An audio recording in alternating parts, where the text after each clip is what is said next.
about 8 years. And I'm so glad to hear that Bev is participating in that luncheon today, because I actually am the one who applied for that award 10 years ago, and I got to go back to the Library of Congress to receive it. So that was pretty awesome.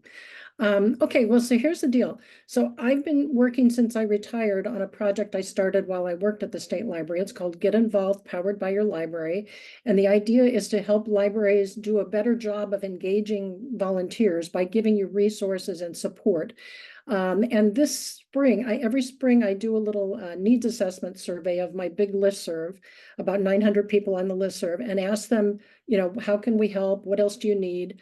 And this year I invited people to tell me if they'd like to have some individual coaching with me on recruitment. So I did have some very interesting coaching sessions with folks, and I learned some things, and that's what I'm going to share with you today.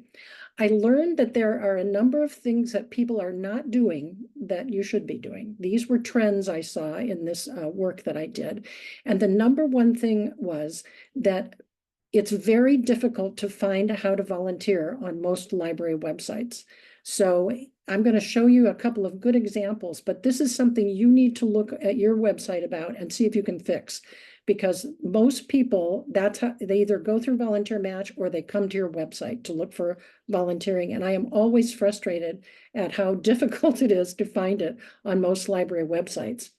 The second thing people aren't doing that they should be doing is utilizing the tools that are provided with the upgraded volunteer match accounts that the state library has purchased for you.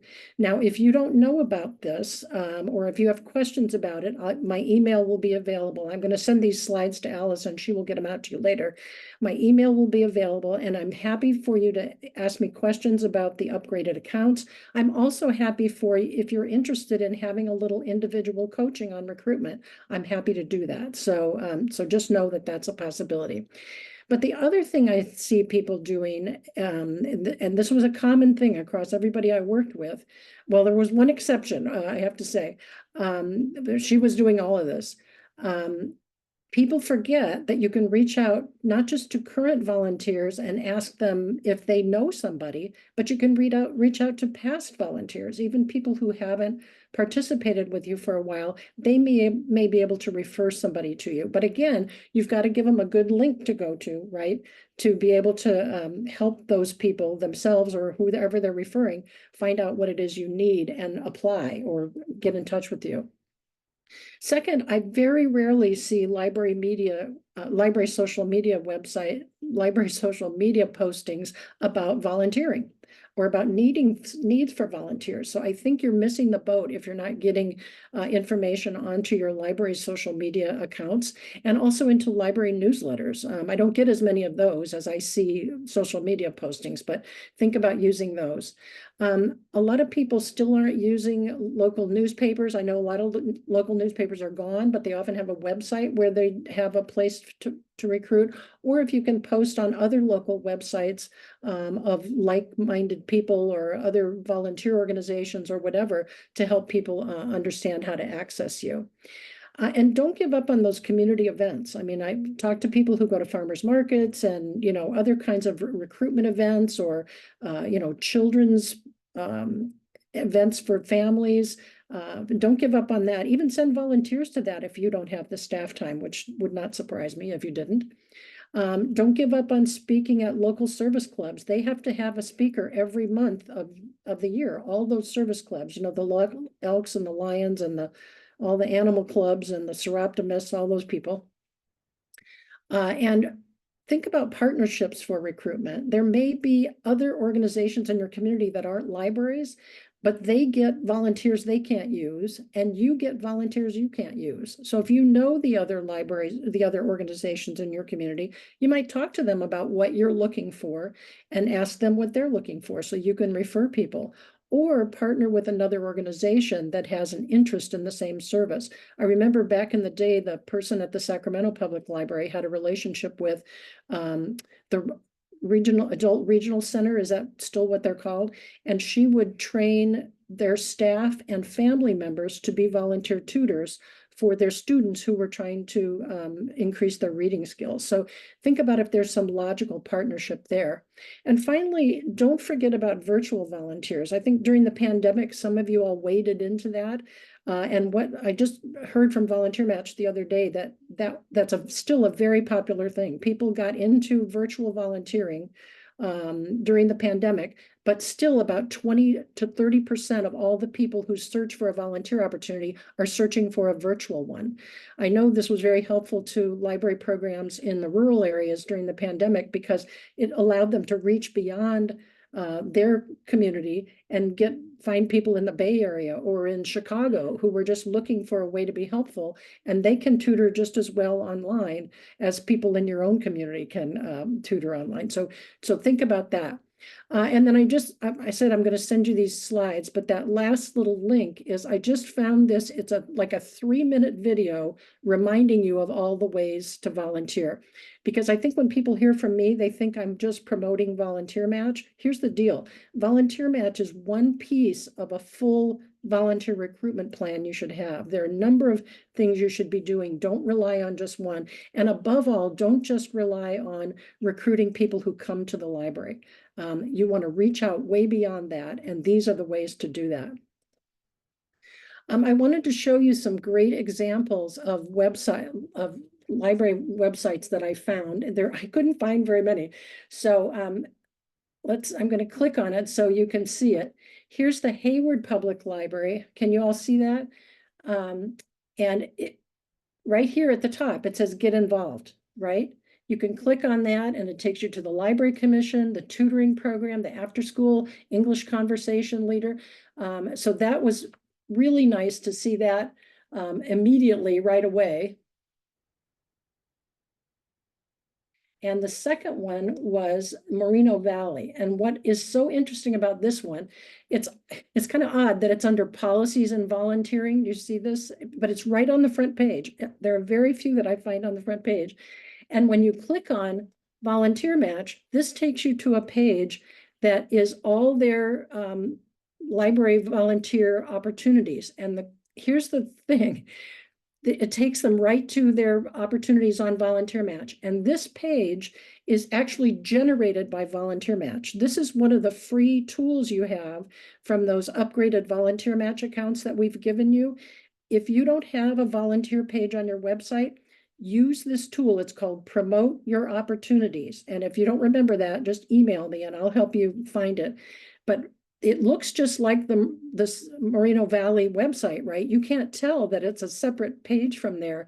But the beauty of it is that any change you make on Volunteer Match will automatically make that change on this page. So you basically have a self-updating volunteer page for your website. So if you had all the tutors you needed and you took that down from Volunteer Match, it would disappear from this page. If you update the dates, it'll appear right here. So don't miss this opportunity to have a great volunteer page on your website. Now, oops, oh, what did I do?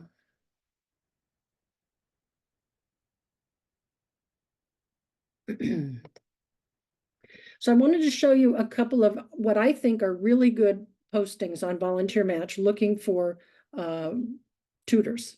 And the first one is from the Hayward Public Library. They've done a great job. They have a great title, Help Someone Learn to Read, Change a Life. That's sort of a call to action. They've done a great job of putting in a couple of really impactful statements in the very beginning.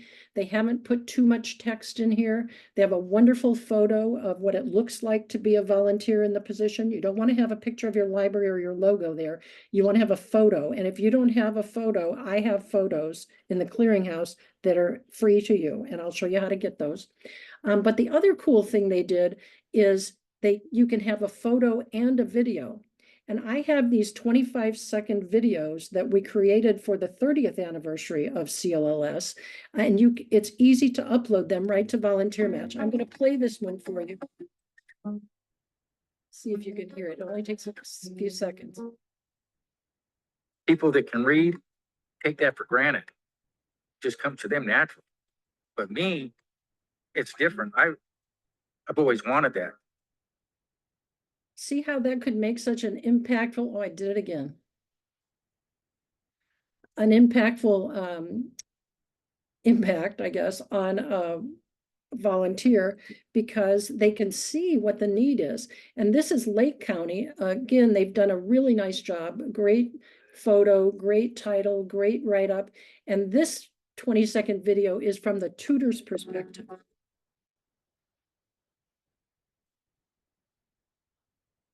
Helping someone feel better about themselves, being able to function better in life, just being able to achieve their goals is worth a couple of hours a week.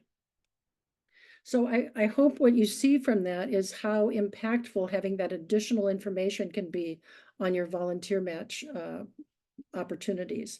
Now, here's some support I have for you. I'm going to run through them real quickly, but as I said, Allison's going to send all this out to you so you know how to use it. The Get Involved Clearinghouse is a searchable database. You can find volunteer job descriptions, policies. That's where the photos are that I mentioned. They all have waivers signed, so you can use them. They're easy to download and upload to Volunteer Match. As I said, if you don't know about these upgraded Volunteer Match accounts, you need to reach out to me so I can make sure you have them or you have access to them. I said that if you want individual help or if you want to be added to the Get Involved listserv, which I send out some resources once a week. That's about all there is, if you're interested in that. There is a webinar that we archived. I think this is one I did for the CLLS AmeriCorps folks. That's sort of a introduction to volunteer engagement. If you need that or somebody in your office needs that, feel free to use it. The Volunteer Match Tour is me showing you how Volunteer Match works. It's about 40 minutes, maybe 30 minutes. One of the most important things, impactful things you can do with Volunteer Match is to repost your volunteer opportunity. What that means is it brings your listing back up to the top of the search results. So you can't just put it on there and then let it go for 6 months.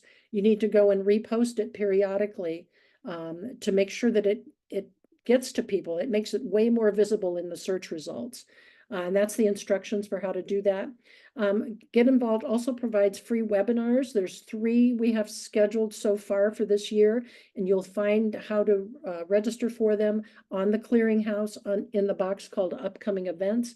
And finally, I have a bibliography that I thought might be of interest to you that has a lot of resources about volunteer engagement. So that's what I have for you. I will stop sharing so the next person can do that.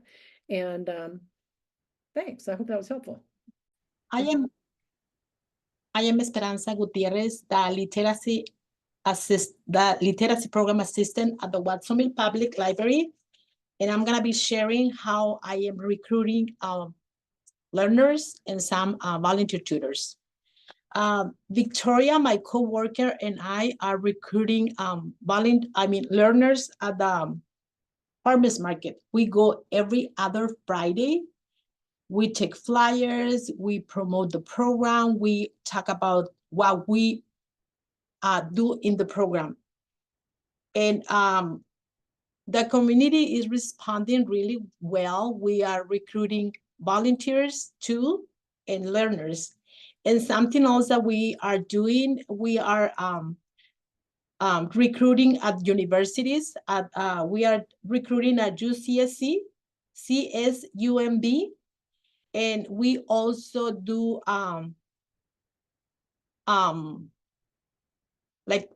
presentations, we are interviewed in local radio stations. There is a local radio station at the Santa Cruz County Office of Education, and they interview us for 30 minutes, and that's the way we are recruiting learners. And then we do a home call. It's another radio station that is called KPIG. We have 30 seconds only to mention that we are recruiting volunteer tutors and learners. We don't have to pay for it. It's free.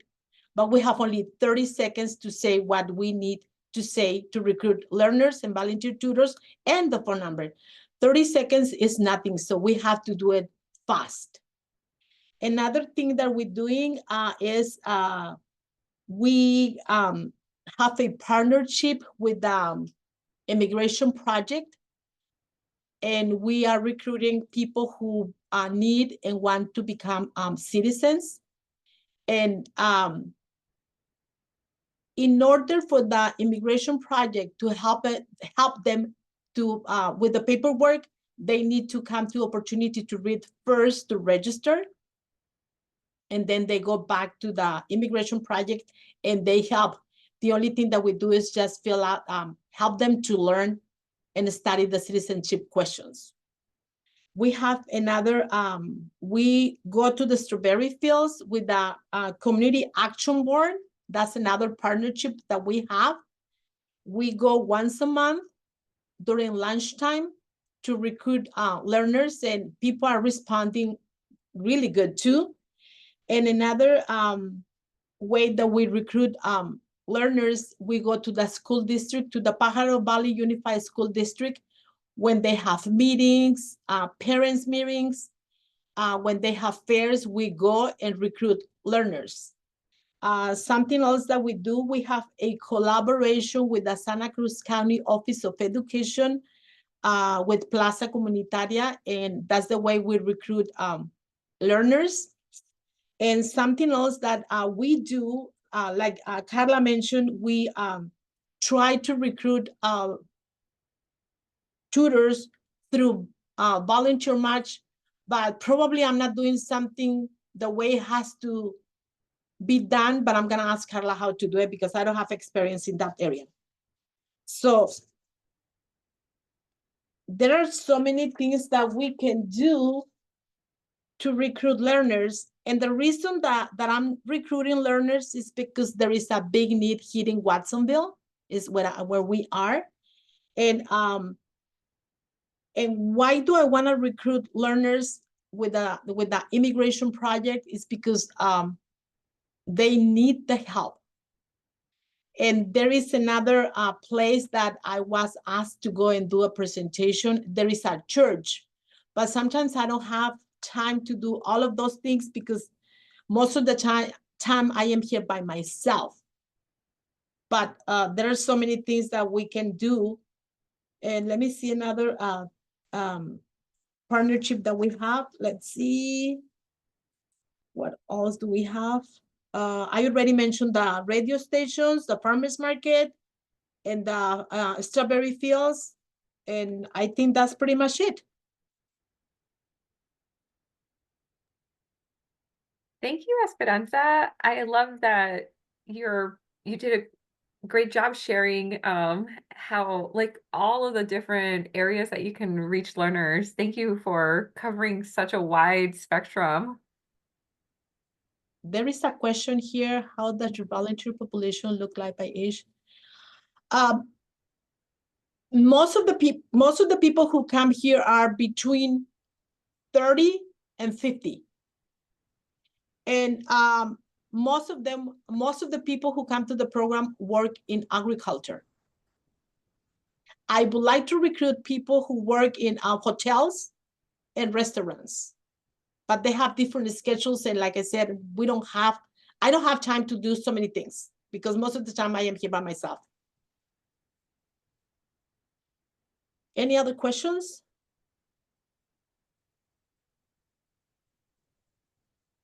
Great. Thank you. Yes, this is amazing. I mean, all that you're able to do working on your own most of the time. Thank you. Great. Thank you again, Esperanza. I'm going to move to our next presenter, Lori from the Pleasanton Public Library. I'm going to just spotlight you real quick, Lori, and then we're ready. Share. We do it right.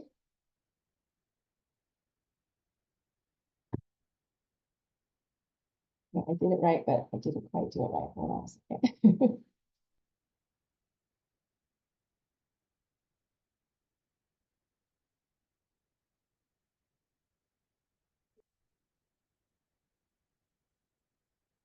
Okay. Allison, are you seeing that? Okay. Yes, we see library staff in space.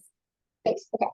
So when I started thinking about what I wanted to talk about today, I thought back over the years that Julie and I had worked together.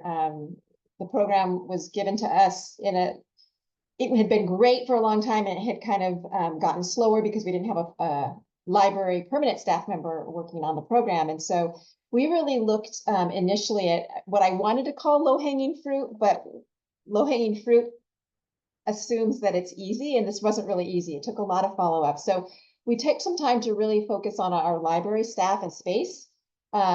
We joined multiple library staff meetings, both formal monthly staff meetings and our daily stand-ups, and talked specifically about literacy, about what to do when a volunteer comes in with wanting information, what to do when a learner comes in.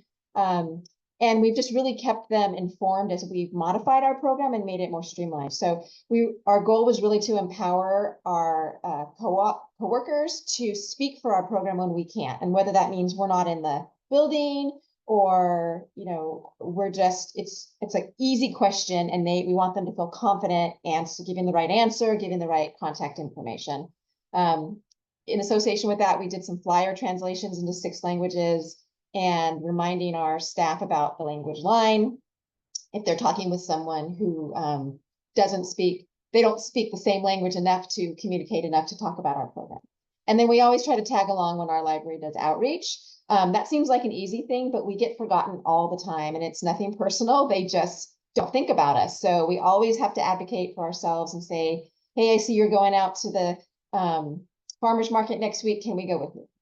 And then space-wise, we're just really trying to cover all areas of the library with our flyers and our posters. We have them in about 5 to 6 locations throughout the library, and especially when we're getting ready to do a tutor training, we really beef up that. We make sure that we're included in the library monthly newsletter and on our website volunteer page, and then we have a literacy monthly newsletter. And the link to that is advertised in we're a library and recreation department, so we're able to actually put that link into like the pool and the senior center and things like that, just a little link, not information. So going forward on some partnerships that we've done for recruiting learners, by far the biggest one is our relationship with our local consortium. So we're in the Mid-Alameda County Consortium for Adult Education. And I don't know if Carrie Jones is here today, but shout out to Carrie. She's on this team with us. And really just over the years, we've been just building these great relationships. So I think when Julie and I came on to literacy, the libraries they'd stopped including the libraries in these meetings. And we started going and really realized that if we made a relationship with our peers, which usually means the instructors at Adult Ed and the instructors at community college, rather than dealing with the people at the top, we really were able to build these great relationships with them and be able to depend on each other. And we're able to do direct learner referrals back and forth.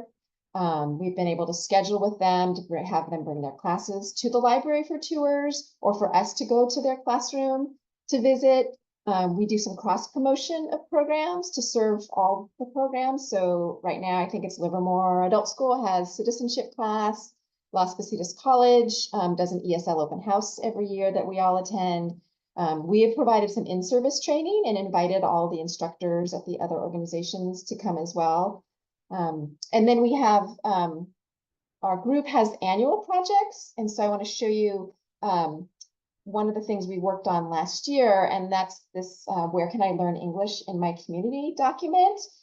And so we've been refining this over the years. In its original format, it did not include libraries. Julie and I did some work.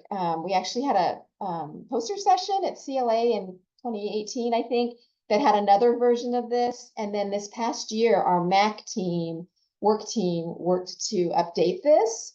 And, the collaboration has been great. Someone else, I think, was the one who mentioned, the library should really be in the middle, because that's kind of where everything starts. And that's the center of the community, which I thought was great. I've learned for some people, I think that consortiums can feel competitive. if there's a competition between who's getting the learners, and the way that all the groups are funded have to do with that. But I think for us, the success was when we just went straight to our peers and really talked about how can we help all the programs. So that's that format. And then slide is hopefully next year going to go out to local employers. So mostly we're thinking restaurants, construction, things like that, where we're talking directly to the business owner and highlighting the ways that all of our programs can help their employees, and hope that they'll help refer learners to our different programs. And then they can use that chart to kind of see, based on their goals, what's the best program for them, or programs, because some people do more than one. And then the other partnership I want to mention is with Tri-Valley Career Center. That's just an independent career center, and we don't do a lot of work with them, but I mentioned them on here because these two relationships, the MAC team and the Tri-Valley Career Center, are where the vast majority of the learners in our program are learning English as a second language, whether they're in the ALS or ESL program.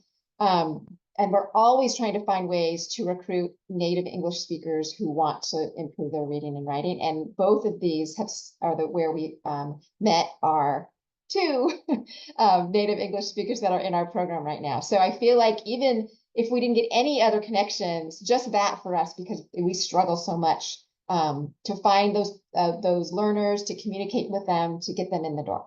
So that's why I wanted to highlight those two. And then just really quickly on volunteers, Carla did an excellent job of covering all this. But I did just want to note that we are testing out some advertising this next fiscal year. We did a Spotify ad last year, and we had, I think out of 10 people that came to a training, 2 had told us that they learned about us from Spotify. So we're doing some bus ads. Thank you, Contra Costa County program, for helping us with that. We're doing some local newspaper ads, both free and paid, online community calendars. And then one other thing that I do every year for volunteers is in January, we send out an email. It's kind of a Happy New Year email. And we ask each volunteer, can you add a second learner to your schedule? Because we have a lot of retired volunteers, and sometimes they're very happy to do that. Are you interested in adding a group to your schedule? And do you have a friend to recommend to our program? That's it. Thanks. Thanks so much, Lori. I absolutely love that your where can I learn English in my community sheet. That's so awesome. And I love that it kind of asks all these questions to figure out what program is going to be a good fit. Thank you for sharing. Of course. And our last presenter for this afternoon, we actually have 2. It's going to be Emily Carta and Yvonne from the OC Public Libraries. I'm not going to spotlight since we have 2 speakers today, but I'll just unmute and pass it to you both. Okay, great. Thank you so much, Allison. Lori and Esperanza, I just learned so much from both of you listening to you talk. Hi, everyone. My name is Emily. I am one of the librarians/literacy coordinators with OC Public Libraries. Our program is called OC Read. We serve learners all throughout Orange County out of 32 different library branches. So we have many different communities that we connect to on a daily basis. When Allison first sent the email about speaking at today's meeting, I really wanted to approach it from the perspective of what do I wish I had known when I first started this job? So like tips and tricks that I learned along the way that we thought would be helpful to share with all of you. So before we dive into some of what we've done, I wanted to talk about the challenges that we faced.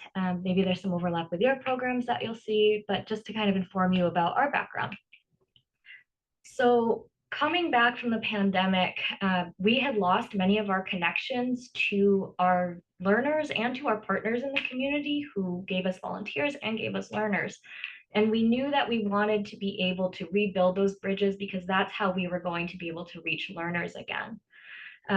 Our program is vast, but our team is very small. We usually have 5 people who staff the program, but we've been at 2 people for about a year and a half now, and it's been sporadic since we started with how many folks are working in our program. So small team, limited hours. Because of how our system is structured, we need levels of approval in order to travel offsite or to establish certain partnerships. So that can sometimes limit us when we were first starting out, especially with being able to only reach within the library and the library community.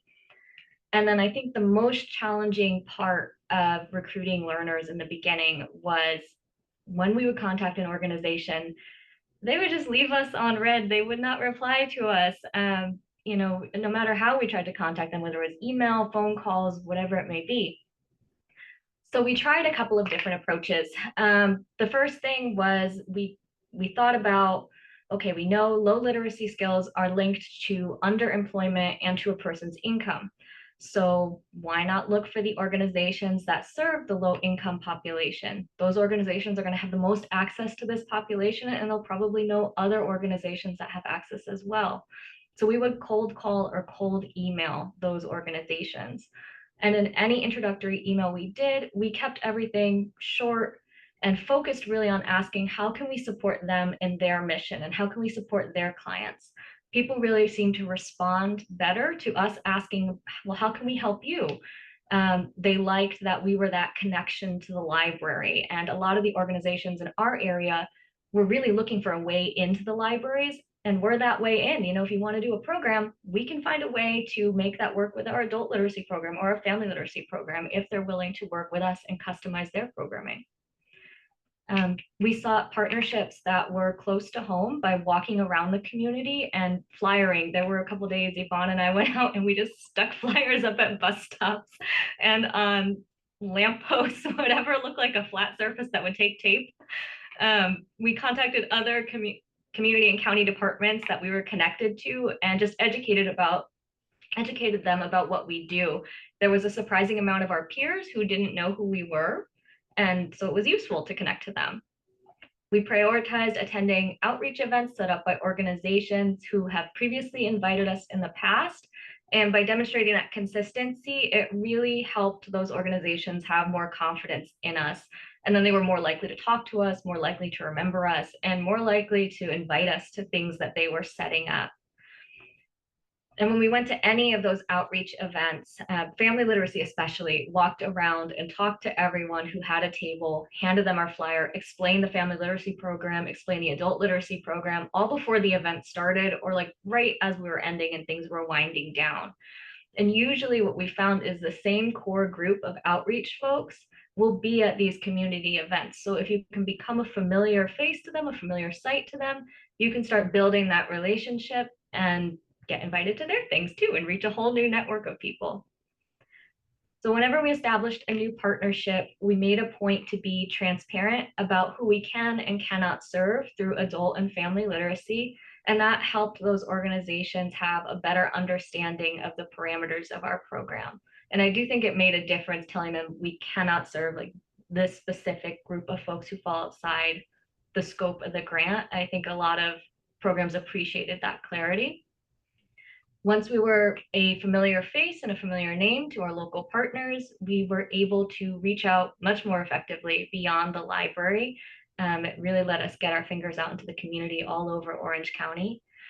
And those organizations were much more willing to make referrals to us and share our information by word of mouth. And I would say word of mouth referrals over everything else has been our greatest asset when it comes to reaching potential adult learners. And Yvonne, did you want to talk about agencies that we partnered with and stuff? Yeah, so these are some of the agencies we connected with that produced fruitful recruitment. So as we mentioned above, we targeted a population that might need financial support and therefore potentially would need the skills to help build their literacy background. So we targeted our local social services agency and other organizations that worked with those that were administered under CalFresh or Medi-Cal. We also specifically reached out to teachers and community liaisons within the school district. And to hopefully have them target the parents, or they're aware of parents that might need our services. We also reached out to nonprofits that were working with incarcerated individuals. I'm sure many of you are in touch with your local family resource centers. We recently connected with a local resource and referral agency, and they specifically support informal caregivers. So we are partnering with them. And then we also partnered with some local mental health and recovery wellness centers. So to end, other tips that we can share are, we had mentioned before that we recognize the people we serve, they might not use social media or the library, or they might not have access to smartphones or computers. So this comes into play when we're marketing our services. And like Emily said, we did a lot of traditional flyering and a lot of word of mouth promotion. I really liked and resonated with what Lori said before in terms of just making sure that our library staff and the staff that does the outreach knows the basics of our programs, because they're the ones that are daily interfacing with potential learners that are coming into the library. So we actually found it was handy to type up a cheat sheet of our program guidelines, because we found that some of our staff, couldn't remember all the information. So it was helpful to get that into their hands. And then asking outreach staff to relay any relevant organizations that they met out in the field back to us. Another tip that we have is that we constantly are checking in to build that relationship with our partners, and therefore we could help them promote their events and they could help us promote ours. And also just being forward and asking them if they know other relevant partners within their industry that we could connect with. And lastly, we like to be transparent about our program and the limitations. So like specifically on our flyers, we bullet point the criteria that we serve learners who meet this criteria. We cannot serve learners who don't meet this criteria. So yeah, those were some of our tips. Yeah, and if anyone had any questions, they could ask us or put it in the chat. Thank